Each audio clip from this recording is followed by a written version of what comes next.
कौवे की परेशानी। यदि आपको सुखी रहना है तो किसी से अपनी तुलना नहीं करो। आप ही हो, आपके समान कोई नहीं। फिर क्यों दूसरों से अपनी तुलना करना, ईर्ष्या करना। आइए इस बात को एक कहानी के माध्यम से समझते हैं। एक कौवा जंगल में रहता था और अपने जीवन से संतुष्ट था। एक दिन उसने एक हंस को देखा। ये हंस कितना सफेद है, कितना सुंदर लगता है, उसने मन ही मन सोचा। उसे लगा कि यह सुंदर हंस दुनिया में सबसे सुखी पक्षी होगा, जबकि मैं तो कितना काला हूँ।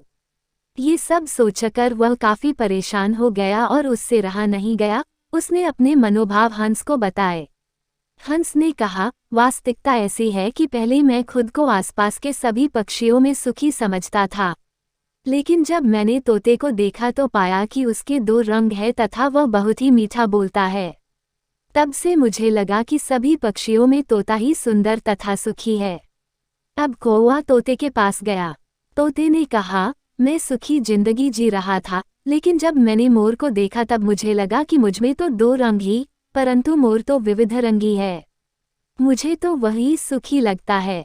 फिर कौवा उड़कर प्राणी संग्रहालय गया, जहाँ कई लोग मोर देखने एकत्र हुए थे। जब सब लोग चले गए तो कौवा उसके पास जाकर बोला, मित्र, तुम तो अति सुंदर हो। कितने सारे लोग तुम्हें देखने के लिए इकट्ठे होते हैं। प्रतिदिन तुम्हें देखने के लिए हजारों लोग आते हैं, जबकि मुझे देखते ही लोग मुझे उड़ा देते हैं। मुझे लगता है कि अपने इस ग्रह पर तो तुम ही सभी पक्षियों में सबसे सुखी हो। मोर ने गहरी सांस लेते हुए कहा, मैं हमेशा सोचता था कि मैं इस पृथ्वी पर अतिसुंदर हूँ, मैं ही अति सुखी हूँ, परंतु मेरे सौंदर्य के कारण ही मैं यहाँ पिंजरे में बंद हूँ। मैंने सारे प्राणी में गौर से देखे तो मैं समझा कि कौवा ही ऐसा पक्षी है जिसे पिंजरे में बंद नहीं किया जाता। मुझे तो लगता है कि काश मैं भी तुम्हारी तरह एक कौवा होता तो स्वतंत्रता से सभी जगह घूमता उड़ता, सुखी रहता। मित्रों, यही तो है हमारी समस्या। हम अनावश्यक ही दूसरों से अपनी तुलना किया करते हैं और दुखी उदास बनते हैं।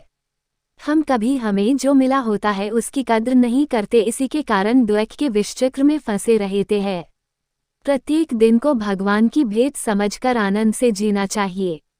सुखी होना तो सब चाहते हैं, लेकिन सुखी रहने के लिए सुख की चाबी हाथ करनी होगी तथा दूसरों से तुलना करना छोड़ना होगा, क्योंकि तुलना करना द्वैत को न्योता देने के समान है।